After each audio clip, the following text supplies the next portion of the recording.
أعوذ بالله من الشيطان الرجيم. بسم الله الرحمن الرحيم.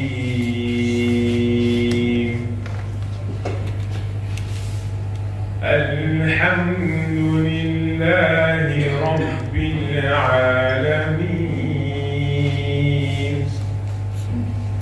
الرحمن الرحيم مالك يوم الدين. إياك نعبد وإياك نستعين. اهدنا الصراط المستقيم صراط الذين أنعمت عليهم غير المغضوب عليهم ولا الضالين.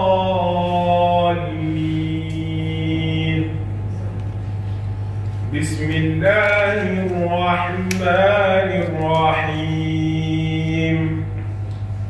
والضحى والليل إذا سجى ما وضعك ربك وما قلى وللآخرة خير لك من الأولى ولسوف يعطيك ربك فترضى.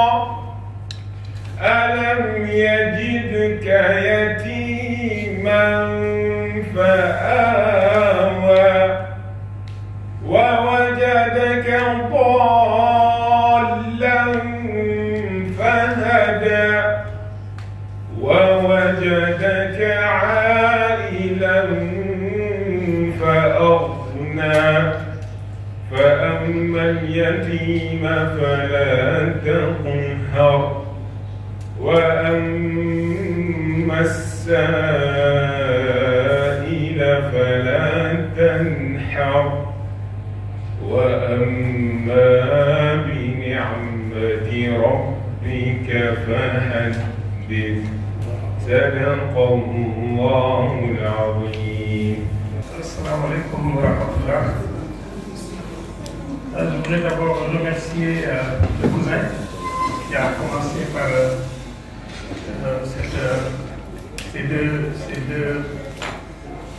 deux sourates.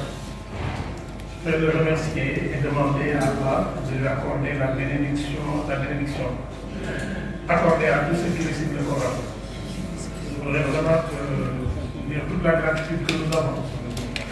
Et de te voir en tenue traditionnelle et en casquette récitant le Coran, c'est vraiment le symbole de ce que nous attendons de nos jeunes aujourd'hui, être ouverts et entrés. Portez la culture des autres sur la tête, mais soyez habillés de votre propre culture. Et laissez votre cœur se nourrir de votre spiritualité. C'est assez symbolique. Merci Khadija. Je voudrais demander la permission à mon Yaourine, mon grand frère, le président de l'association des compteurs, Babacar Baïdak. Je demande l'autorisation de prendre la parole parce que normalement, sociologiquement, je ne peux pas prendre la parole quand il est là. Demandez aussi à notre aîné doyen, ma fierté, le ministre Abdoulaye Mankane, l'autorisation de me tenir debout. Je ne me vois pas parler assez quand vous êtes assis. Merci pour tout, merci pour la confiance, merci pour l'esprit, merci du fond du cœur. J'ai beaucoup de chance de compter parmi les gens qui ont la chance de vous connaître et qui ont la chance aussi d'avoir votre numéro de téléphone. Et voilà, merci beaucoup. Je remercie le ciel, je remercie le Sénégal. Je voudrais saluer, levez-vous les anciens du centre aéré, levez-vous. Levez-vous que les gens vous voient. Levez-vous tous. Et que j'aime d'être là et de pouvoir aujourd'hui devenir des grandes personnalités de ce pays, d'être dans ce que vous êtes, mais d'être resté aussi avec votre âme d'enfant. Voilà, je parle pour ceux qui étaient officiellement inscrits Et ceux qui n'en avaient pas l'âge, mais qui avaient, voilà, qui avaient réussi à s'incruster dans le projet, je les regarde et savent de qui je parle. Khadija, merci beaucoup. Notre présence n'est pas une présence due à notre nom. Je ne suis pas là en tant que Massamba Gueye, critique littéraire, professeur de français ou analyste de quoi que ce soit. Je suis là parce que cette fille-là est mon enfant. Khadija est ma fille. J'ai eu la chance d'avoir joué le spectacle ici, au début des années 2000, sous la direction de Babacar Mbaye. Et le lendemain matin, la directrice nous a appelés, Maïetou Ndiaye qui était là, Maïetou Ndiaye. J'avais fait un duo avec Laman, le professeur Laman Baye, et j'avais demandé à Laman, on avait, c'est bizarre, on avait répété dans cette salle. On avait préparé le spectacle la nuit dans cette salle. Regarde qu'est-ce que nous était là. Et je lui ai dit, il fait nuit, il est déjà presque minuit. Et les laubés viennent de passer, avec leur feu, avec leur culture, avec leurs verbes, avec leurs verbes. Si nous restons dans le récit, les oreilles ne sont plus préparées à ça. Alors qu'est-ce qu'on fait? On s'est réunis et on a fait ce qu'on appelle un tandem telling. On a raconté la même histoire à deux voix, en séparant les récits des descriptions des dialogues et en travaillant à irriguer le récit à partir de la poétique et du rythme des tasses traditionnels. Donc c'est comme ça qu'on est sorti de là, de cette salle-là, on est arrivé sur scène. Sur scène, on a commencé un récit off et on a donné ce spectacle. C'est ce spectacle-là qui nous a valu la convocation, j'aurais bien aimé que Franck Avasseur soit là, de la directrice et qui nous a dit, je pensais que c'était disparu. Comment maintenant faire pour que les enfants de ce pays vivent ça? L'idée du centre aérien est partie de ça. Comment faire pour que nous transmettions pendant les vacances ceci aux enfants, en y ajoutant de la modernité, en y ajoutant des cours de piano, en y ajoutant des cours de bricolage, en y ajoutant du théâtre, en y ajoutant de la poésie, en y ajoutant, j'ai une très mauvaise nouvelle à vous annoncer les enfants, en y ajoutant du riti avec le vieux Damien qui est parti il y a une semaine. Malheureusement, il est parti au ciel il y a une semaine. C'est le dernier Mohican. C'était le papy du centre aérien. Priez pour son âme. Il est parti et c'est Babacar d'ailleurs qui m'a informé de son départ. Et c'était ça le centre aérien. Donc tous les après-midi, on était là avec eux pendant des années et des années. Ben, je voudrais rendre hommage aux parents qui nous laissaient ici avec leurs enfants. Et quand Khadija m'a appelé pour me parler de ce projet-là, j'ai dit Alhamdulillah. Parce que si à l'âge où je l'ai rencontré, elle avait rencontré un vendeur de drogue et pas un compteur, peut-être qu'aujourd'hui elle serait dealer aux États-Unis.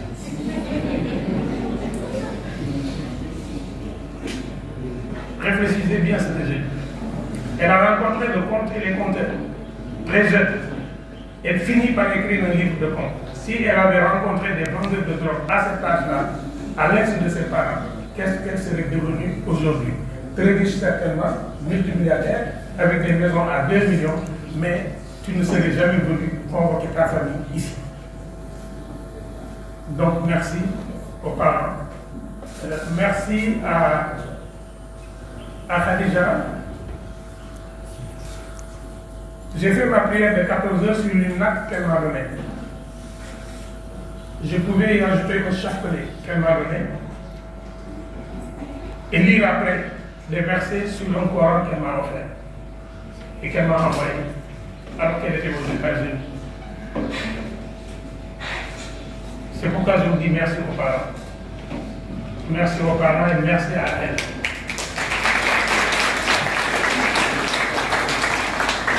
C'est pourquoi quand moi je ne découvre pas le livre, hein.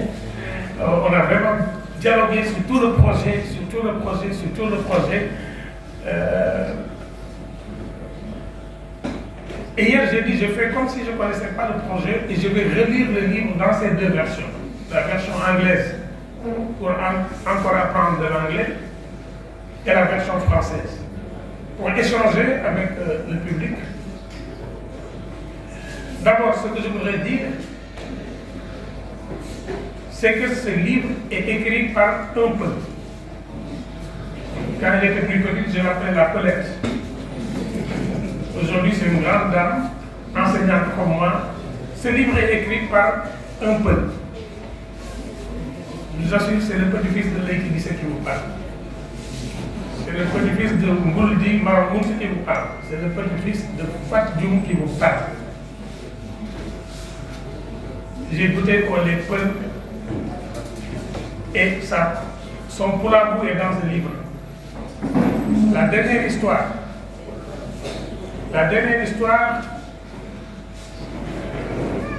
c'est l'amour d'un homme pour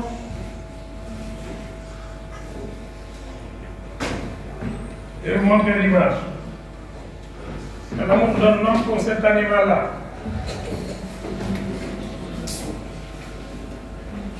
Cet animal-là, parce que tous ceux qui sont des peuples savent que rendre hommage au troupeau, rendre hommage à la vache et au taureau, c'est rendre hommage à la culture profondément et au foulard. Le dernier récit rend hommage à une amitié entre un enfant et une vache. Et un taureau. Et il refuse même, c'est une vache, il refuse même à la fin quelque chose, prêt à donner son sang pour que cet animal ne meure pas. On sait bien que la vache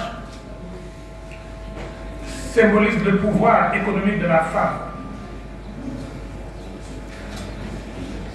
Dans le Jolof, d'où je suis, dans les mariages, la dot traditionnelle, c'est une vache qu'on donne à la femme.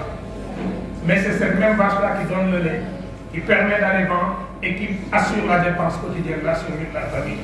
Et je me suis dit, mais est-ce que Khadija savait cela? Certainement qu'elle sait ça.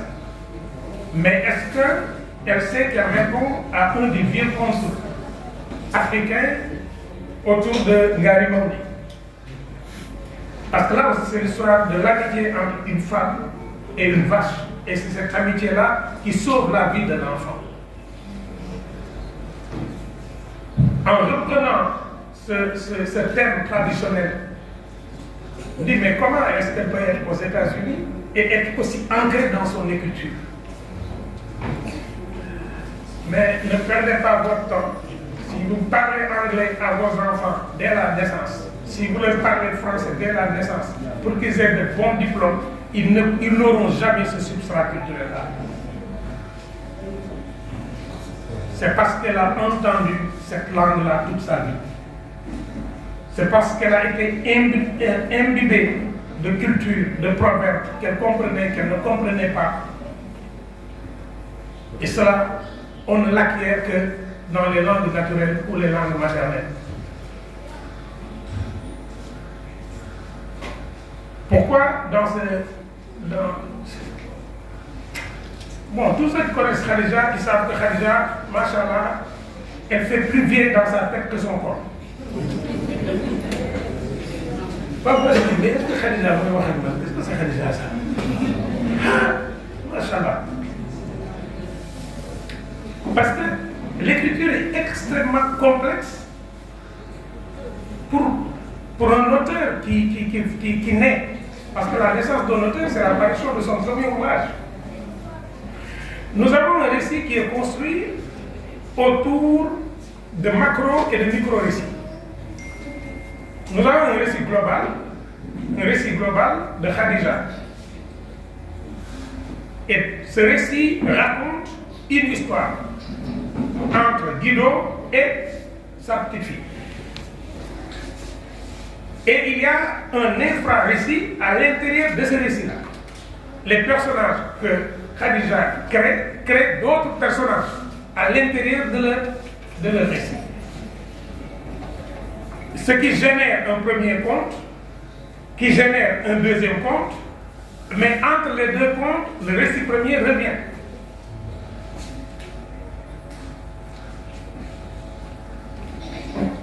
Si vous ne comprenez rien, c'est normal. Parce que c'est l'écriture de Khadija. Mais je veux juste vous... Ce n'est pas... C'est une prouesse qu'en littérature, on atteint lorsqu'on a vraiment assis une certaine notoriété. C'est-à-dire d'arriver à avoir ce qu'on appelle des métatextes à l'intérieur d'un macrotexte, avoir un récit global et à l'intérieur du récit, ouvrir des fenêtres de récit tout en gardant la cohérence finale. Parce que ce n'est pas un conte. C'est plusieurs contes à l'intérieur d'une intention narrative et il y a une continuité. Et chaque personnage véhicule une intention de message, ce qu'on appelle un ethos, mais chaque personnage commence par un antivaleur, excusez-moi, une antivaleur qui finit par donner une valeur. Je vous donne un cas.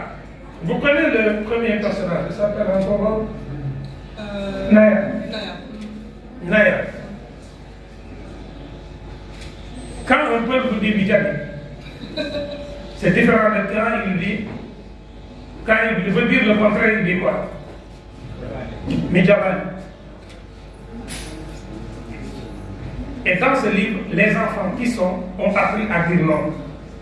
Non à ce qui est vilain, non au mensonge, non au vol, non, non, non, non. Et quand j'ai lu Naya, je me dis, mais d'où vient ce nom-là?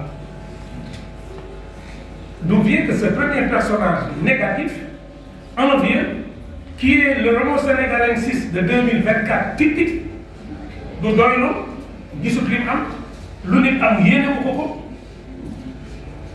Je dis, mais d'où vient ce Naya-là? Sauf qu'on connaît les radicales, les racines communes du Wolof, du Peul et du Sérère. Sauf qu'en Wolof, pour le dire, celui qui n'offre rien, n'a pas d'aide. Mais ce personnage permet de poser un premier conte. Et dans ce conte, le personnage finit par être positif. On est donc dans une première séquence de ce qu'on appelle un conte ascendant. Il commence par une situation de manque et finit par une situation de plénitude, avec des épreuves que traverse le personnage. Donc, en même temps, c'est un conte initiatique. C'est-à-dire qu'elle a mis dans un conte ascendant un récit initiatique. C'est pourquoi je dis, oh, il nous connaît, machallah.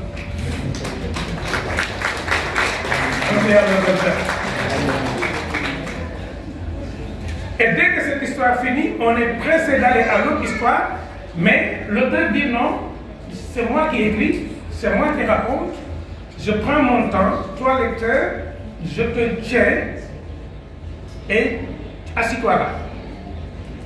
On sort du récit et on revient à Guido et à celle qui génère tous les textes. Dit aujourd'hui, je vais parler d'écologie. En vous racontant l'histoire, c'est comme ça qu'elle fait venir deux autres personnages qui sont des enfants. Ces personnages sont des enfants, mais des enfants intelligents, des enfants alertes, des enfants qui dialoguent entre eux et qui s'auto-éduquent, comme dans notre société traditionnelle. Et pose juste la question de ce que veut dire la paresse. Après, j'ai dit, mais est-ce qu'elle a lu la charte du Mandé? Parce que dans la charte du Mandé, au XIIIe siècle, il était institué en Afrique de l'Ouest, retenez-le, écrivez-le bien, il était institué en Afrique de l'Ouest un comité dont la mission était tous les jours de faire le tour des villages pour voir ceux qui ne travaillent pas et pour les bastonner. Imaginez, dans un pays de Chine à 10 heures. Et le deuxième attaque la paresse. Et j'ai vu un proverbe populaire qui dit qu'un homme qui a épousé une femme qui a épousé un homme paresseux n'a pas encore un mari. Une femme qui a épousé un homme paresseux n'a pas encore un mari. Mais dès la fin de cette parenthèse narrative il y a une parenthèse narrative écologique, parce que tout tourne autour d'un jardin, de la nécessité de protéger les animaux, de connaître, etc. Vous voyez que je raconte exprès pour que ceux qui n'ont pas le livre aillent le lire. Parce que c'est le but.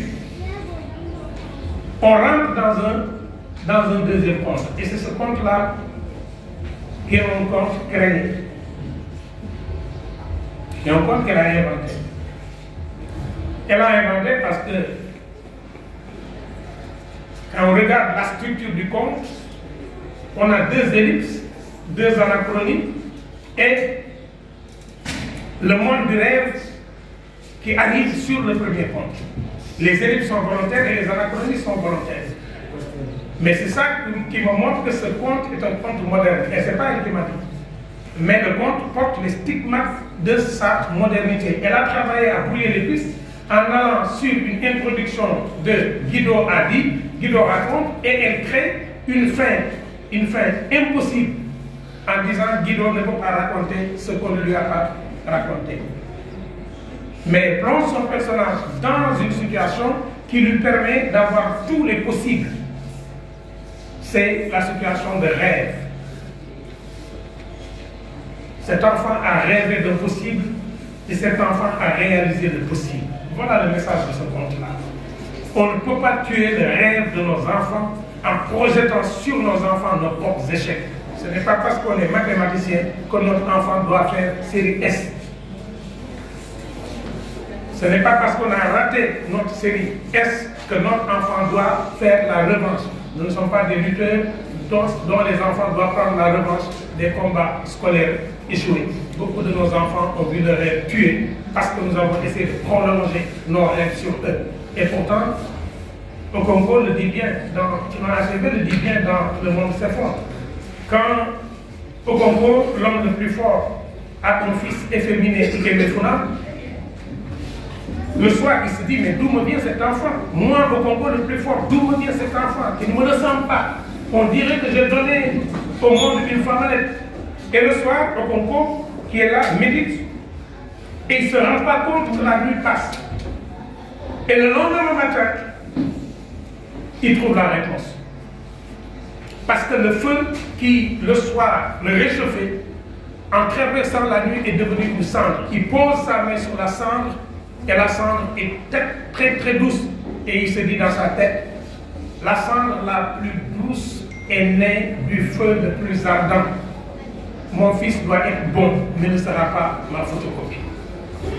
Nous avons exactement ce même itinéraire dans la construction de ce dernier personnage-là. Et ce personnage est hyper important parce que c'est un personnage qui, comme je l'ai dit, porte l'hymne du Koulabou et l'animal porte le nom d'un pays qui était au cœur du Mandé. L'animal s'appelle Mali.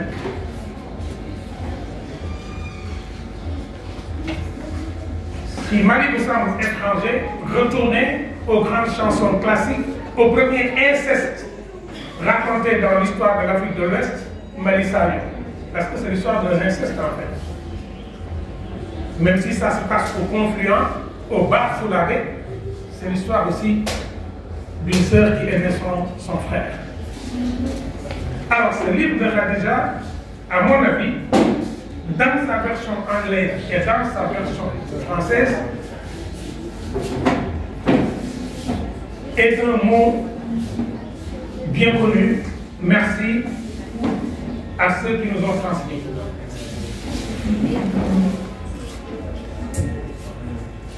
Bon, on applaudit la tante. Applaudissez-moi, tante. Fanta, on sait que Fatick c'est loin. De Fatick à Dakar, on peut se permettre d'arriver à ces heures.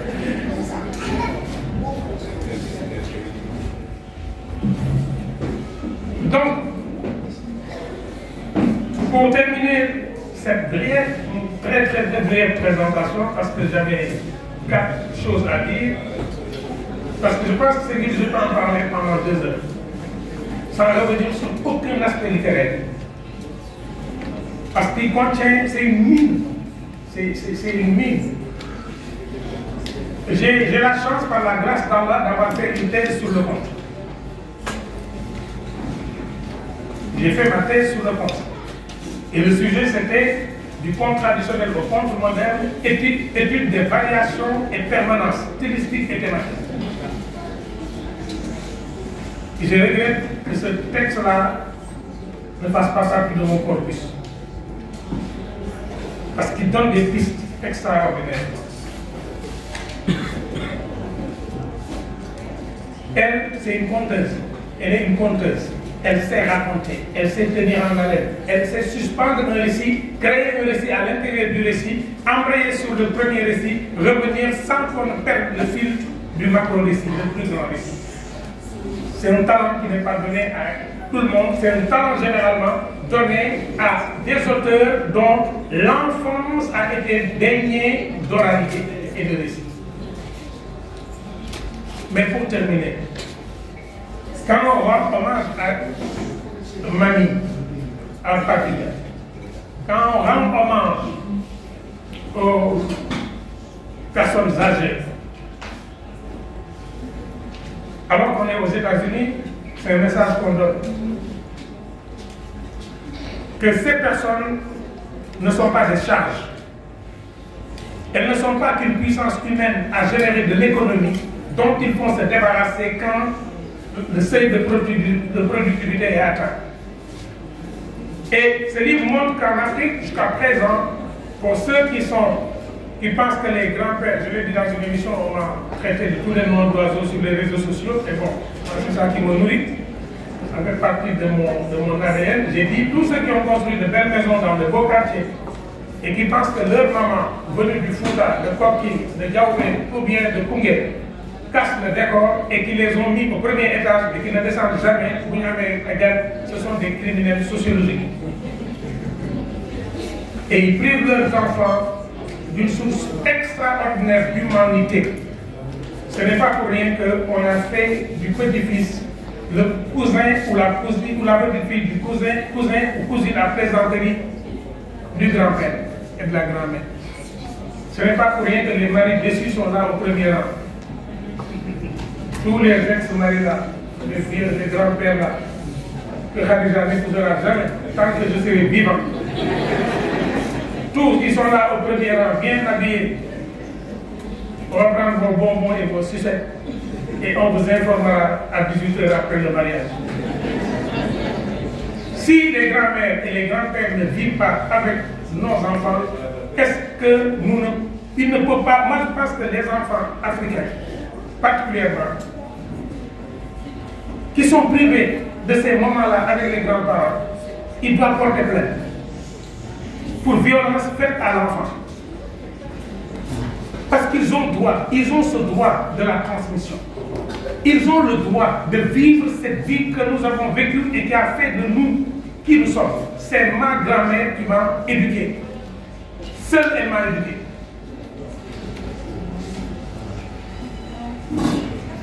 Alors, est-ce que j'ai le droit de priver mes enfants de vivre ça? J'en ai pas le droit.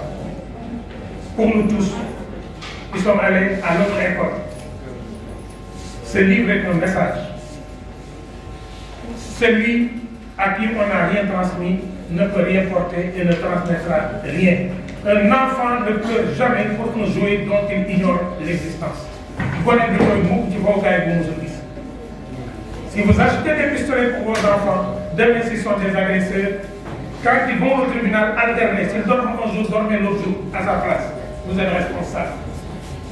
Déjà, je suis heureux, très très heureux. Marie Niamal, le livre du Bénédon Septième, qui fait beaucoup de choses cachées.